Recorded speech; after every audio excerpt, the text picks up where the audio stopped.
ಜಮಖಂಡಿಯ ಐತಿಹಾಸಿಕ ಓಲೆಮಠದ ಶ್ರೀ ಆನಂದ ದೇವರು ಇವರ ನೇತೃತ್ವದಲ್ಲಿ ಜನಜಾಗೃತಿ ಯಾತ್ರೆಯನ್ನು ಹಮ್ಮಿಕೊಂಡಿದ್ದಾರೆ.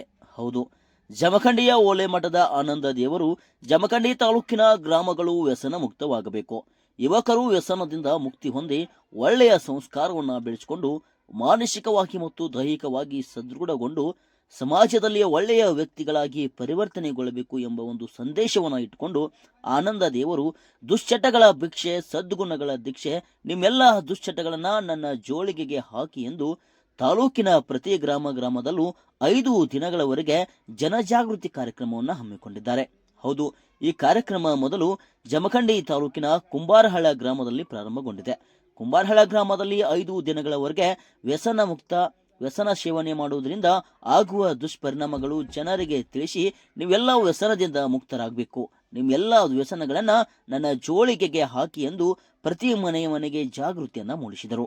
ಶ್ರೀಗಳು ತೊಟ್ಟಿರುವಂತಹ ಸಂಕಲ್ಪಕ್ಕೆ ಗ್ರಾಮಸ್ಥರು ಇನ್ನು ಮುಂದೆ ನಾವು ದುಶ್ಚಟಗಳಿಂದ ದೂರವಾಗುತ್ತೇವೆ ಎಂದು ಪ್ರಮಾಣವನ್ನ ಕೂಡ ಮಾಡಿದರು.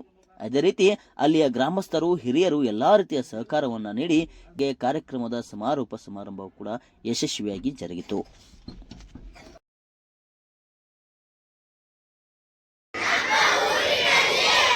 ಗುಟ್ಕಾವನ್ನು ಸೆರೆಯನ್ನು ಮಾರಲು ಬಿಡುವುದಿಲ್ಲ. ಅವರು ಏನಾದರೂ ಮಾರಿದರೆ ನಾವೆಲ್ಲರೂ ಒಗ್ಗಟ್ಟಾಗಿ ಬಿಡಿಸುವ ಕಾರ್ಯದಲ್ಲಿ ನಿರಂತರವಾಗಿ ಶ್ರಮಿಸುತ್ತೇವೆ. ನಮ್ಮ ಊರನ್ನು ನಾವೆಲ್ಲರೂ ಒಗ್ಗಟ್ಟಾಗಿ ಕುಂಬಾರಹಳ್ಳ ಗ್ರಾಮವನ್ನು ವ್ಯಸನ ಮುಕ್ತ ಗ್ರಾಮವನ್ನಾಗಿ ಮಾಡುತ್ತೇವೆ. Very good. ಬಹಳ ಅಭಿಮಾನದಿಂದ ಹೇಳಕ್ಕೆ ಇಷ್ಟಪಡ್ತಾರೆ. ಈ ಊರಿಗೆ ಬಂದಿದ್ದ ಉದ್ದೇಶ ಅಂತ ನಿಮಗಂತೂ ಗೊತ್ತಾಗ್ಯದ. ನಾ ಎಟ್ಟು ಈ ಊರಿಗೆ ಬಂದ ಪ್ರತಿ ಮನೆಗೂ ಜೋಳಿಗೆ ಹಿಡ್ಕೊಂಡೋಗಿ ಏನು ಸುಧಾರಣೆ ಮಾಡ್ಬೇಕು ಅಟ್ಟಂತೂ ಪ್ರಾಮಾಣಿಕ ಮನಸ್ಸಿನಿಂದ ನಾನು ಮಾಡಿದ್ದೇನೆ.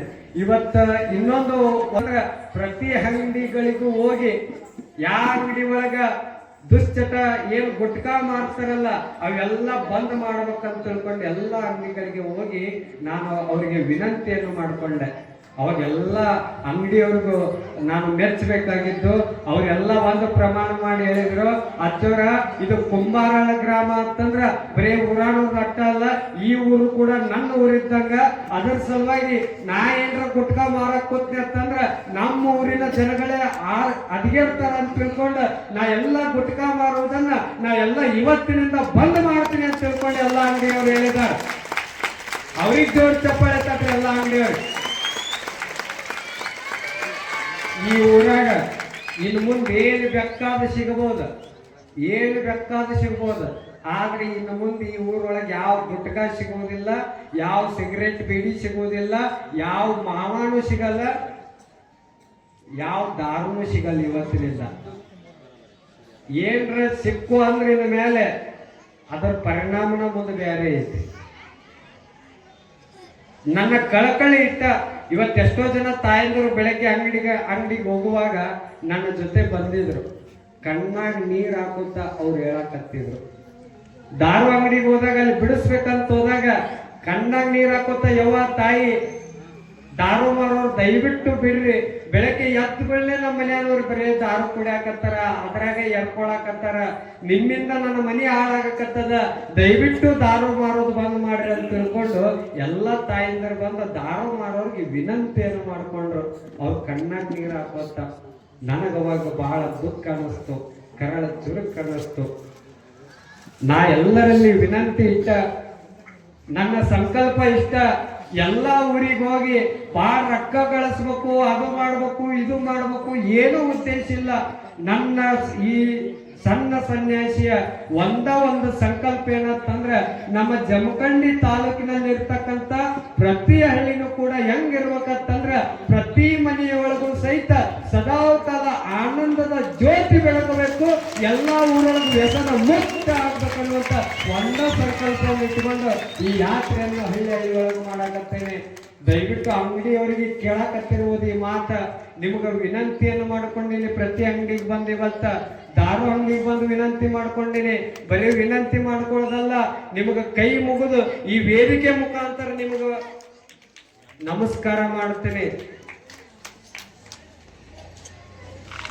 ನಿಮ್ಗೆ ವಿನಂತಿಯನ್ನು ಮಾಡ್ಕೊಳುತ್ತೇನೆ, ದಯವಿಟ್ಟು ಮಾರಕ್ ಹೋಗ್ಬೇಡ್ರಿ. ಯಾಕಿದು ಸಂಕಟದಿಂದ ಮಾಡಕತ್ತೀನಿ ನಾನು ಈ ಯಾತ್ರೆಯನ್ನ.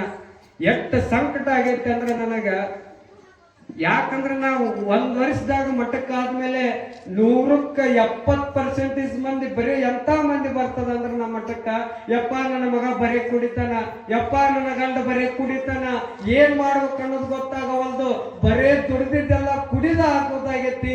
ಒಂದು ದಿನ ಮನಿ ಒಳಗೆ ನೆಮ್ಮದಿಯಿಂದ ಸಂತೋಷದಿಂದ ನಾವು ಬದುಕಾಕತ್ತಿಲ್ಲ ಅಂತ ತಿಳ್ಕೊಂಡು ಎಷ್ಟೋ ಜನ ಭಕ್ತರು ಬಂದು ಬರೀ ಇದೆ ಹೇಳಾಕತ್ತಾರ ನನಗ. ಅದರ ಸಮೇತ ಅದು ಕೇಳಿ ಕೇಳಿ ಕೇಳಿ ಸಾಕಾಗಿ ಎಲ್ಲಾ ಊರಾಗು ಎಲ್ಲಾ ತಾಯಂದಿರು ಇದ ಕಷ್ಟ ಪಡಬಾರ್ದು ಅಂತ ತಿಳ್ಕೊಂಡು ಪ್ರತಿ ಹಳ್ಳಿಗಳಿಗೆ ಹೋಗಿ ಈ ಜನಜಾಗೃತಿ ಯಾತ್ರೆಯನ್ನು ಮಾಡಾಕತ್ತೇನೆ. ದಯವಿಟ್ಟು ನಿಮ್ಗೇನಾದ್ರೂ ಅಂಗಡಿಯವರಿಗೆ ನಿಮ್ಗೇನಾದ್ರೂ ಒಂದು ನಿಯತ್ತಿತ್ತಂದ್ರೆ, ಈ ಊರಿನ ಮೇಲೆ ನಿಮ್ಗೇನಾದ್ರೂ ಒಂದು ಅಭಿಮಾನ ಇತ್ತಂದ್ರ, ನಿಮ್ಮ ಊರಿನ ಮೇಲೆ ನಿಮ್ಗೇನಾದ್ರೂ ಕಳಕಳಿ ಇತ್ತಂದ್ರ, ನಿಮ್ಮ ಊರಿನವ್ರು ಏನಾದ್ರೂ ಒಂದ್ ಸ್ವಲ್ಪ ಸಂತೋಷದ ಬದುಕು ನಡೆಸಬೇಕಾಗಿತ್ತಂದ್ರ ದಯವಿಟ್ಟು ಗುಟ್ಕಾ ದಾರು ಮಾಡೋದನ್ನ ಇವತ್ತಿನಿಂದ ಬಂದ್ ಮಾಡ್ರಿ. ಈ ಊರಾಗ ಒಟ್ಟ ಗುಟ್ಕಾ ದಾರು ಸಿಗಬಾರ್ದು. ಇಲ್ಲಿ ಈ ಊರನವರು ಹಿರಿಯರಿಗೂ ನಾನು ವಿನಂತಿಯನ್ನು ಮಾಡ್ಕೊಳ್ತೇನೆ, ನೀವು ಇಷ್ಟು ದಿವಸ ಏನ್ ಮಾಡ್ತಿರೋ ಎಲ್ಲೋ ಗೊತ್ತಿಲ್ಲ, ಆದ್ರೆ ಇನ್ನು ಮುಂದ ಊರಿನ ಏಳಿಗೆಗಾಗಿ ನೀವೆಲ್ಲರೂ ಕೂಡ ಒಗ್ಗಟ್ಟಾರಿ. ಎದಕ್ಕೆ ಒಗ್ಗಟ್ಟಾಗ್ತಿರೋ ಎಲ್ಲೋ ಗೊತ್ತಿಲ್ಲ, ಈ ಊರಿನ ಎಲ್ಲಾ ತಾಯಂದರ ಒಂದು ಕಣ್ಣೀರಿಗೋಸ್ಕರ ನೀವು ಒಗ್ಗಟ್ಟಾರಿ. ಅವ್ರು ನಿಮ್ ನೆನೆಸ್ತಾರ, ಈ ಊರನ ಹಿರಿಯರನ್ನ ಎಲ್ಲಾ ತಾಯಂದ್ರು ನಿಮ್ ನೆನೆಸ್ತಾರ. ಯಾಕೆ ನೆನೆಸ್ತಾರ ಅಂತಂದ್ರ ನಮ್ಮ ಊರನ ಹಿರಿಯರು ಎಲ್ಲರೂ ಕೂಡ ಒಗ್ಗಟ್ಟಾಗಿ ನಮ್ಮ ಊರೊಳಗ ದಾರು ಗುಟ್ಕಾ ಮಾರೋದು ಬಂದ್ ಮಾಡಿಸ್ಯಾರ ಅಂತ ತಿಳ್ಕೊಂಡು ನಿಮ್ಗೋಸ್ಕರ ಅವ್ರು ನೆನೆಸ್ತಾರ. ಅದ್ರ ಸಲುವಾಗಿ ಹಿರಿಯರಿಗೂ ವಿನಂತಿಯನ್ನು ಮಾಡ್ಕೊಳ್ತೇನೆ, ಯಾರು ಕೂಡ ಎಲ್ಲರೂ ಒಗ್ಗಟ್ಟಾರಿ. ಒಂದಿಷ್ಟು ಮಂದಿ ನಮ್ಮ ಜೋಡಿ ಇವತ್ತು ಪಾದಯಾತ್ರೆಗೆ ಎಲ್ಲ ಹಿರಿಯರು ಬಂದಿದ್ದೀರ. ಇನ್ನು ಮುಂದೆ ಈ ಊರಾಗ ಮಾರಾಕ್ ಬಿಡಬೇಡ್ರಿ. ಒಟ್ಟು ಈ ಊರು ಉದ್ಧಾರ ಆಗ್ಬೇಕ. ಈ ಸ್ವಾಮಿ ಬಂದಿದ್ ಏನಾದ್ರೂ ಸಾರ್ಥಕತೆ ಆಗ್ಬೇಕಾಗಿತ್ತಂದ್ರ ಈ ಊರೊಳಗೆ ಇದು ಬದಲಾವಣೆ ಆಗ್ಬೇಕು. ಈಗ ವಿನಂತಿ ಮಾಡ್ಕೊಂಡು ಹೇಳೇನಿ, ಕೈ ಮುಗಿದು ಹೇಳೇನಿ, ಮುಂದ ಇದ ಕಂಟಿನ್ಯೂ ಮಾಡಿದ್ರಂತಂದ್ರ ಎಲ್ಲಾ ತಾಯಿಂದ್ರ ಕರ್ಕೊಂಡೋಗಿ ಎಲ್ಲಾ ಅಂಗಡಿಗಳನ್ನು ಮುಚ್ಚಿಸುವಂತ ವ್ಯವಸ್ಥೆ ಈ ಸ್ವಾಮಿ ಮಾಡ್ತಾನ ಅಂತಕ್ಕಂಥದ್ದು ಅರ್ಥ ಮಾಡ್ಕೋರೆ. ಮೊದಲು ವಿನಂತಿ ಮಾಡ್ಕೊಳ್ತೇನೆ, ನಮಸ್ಕಾರ ಮಾಡ್ತೇನೆ, ಅದನ್ನ ಕಂಟಿನ್ಯೂ ಮಾಡಿದ್ರ ಸಿಟ್ಟು ಬಹಳ ಬರ್ತದ. ನನಗೆ ಯಾವ ವಿಷಯಕ್ಕೂ ನೀವೊಂದು ತುತ್ತ ಊರಿಗೆ ಬಂದಾಗ ವ್ಯವಸ್ಥೆ ಅಸ್ತವ್ಯಸ್ತ ಆಗ್ಲಿ, ನನಗ ಊಟದ ವ್ಯವಸ್ಥೆ ಅಸ್ತವ್ಯಸ್ತ ಮಾಡ್ರಿ, ಅವಾಗ ನನಗೇನು ನೋವು ಆಗಂಗಿಲ್ಲ, ದುಃಖ ಆಗಂಗಿಲ್ಲ, ಯಾವ ಸಿಟ್ಟು ಬರಂಗಿಲ್ಲ. ನೀವು ನನ್ನ ಜೋಳಿಗೆಗೆ ದಕ್ಷಿಣ ಹಾಕಲ್ಲ ಅಂತ ತಿಳ್ಕೊಂಡು ನನಗೆ ದುಃಖ ಬರುವುದಿಲ್ಲ. ಆದರೆ ಏನಾದ್ರೂ ಇದನ್ನ ನೀವು ಎಲ್ಲರೂ ಕಂಟಿನ್ಯೂ ಮಾಡಿದ್ರಿ ಅಂದ್ರ ಅವಾಗ ನನಗೆ ದುಃಖ ಬರ್ತದ, ಸಿಟ್ಟು ಬರ್ತದ ನಿಮ್ಮ ಮೇಲೆ. ಒಟ್ಟಿ ಊರು ಕುಂಬಾರಳ ಗ್ರಾಮ ಹೆಂಗ್ ಅನಿಸ್ಕೋಬೇಕಾಗಿತ್ತಂದ್ರ ಜಮಖಂಡಿ ತಾಲೂಕಿನೊಳಗ ವ್ಯಸನ ಮುಕ್ತ ಗ್ರಾಮ ಯಾವ್ದಾದ್ರು ಇದ್ರ ಅದು ನಮ್ಮ ಕುಂಬಾರಳ ಗ್ರಾಮ ಅನಿಸ್ಕೋಬೇಕು. ಇದಕ್ಕೆಲ್ಲ ಕಂಕಣ ಭದ್ರಾಗಿ ನಿಲ್ಲರ್ತೀರ, ಜೋರ್ ಕೈ ಮೇಲೆತ್ತಿ ಎಲ್ಲ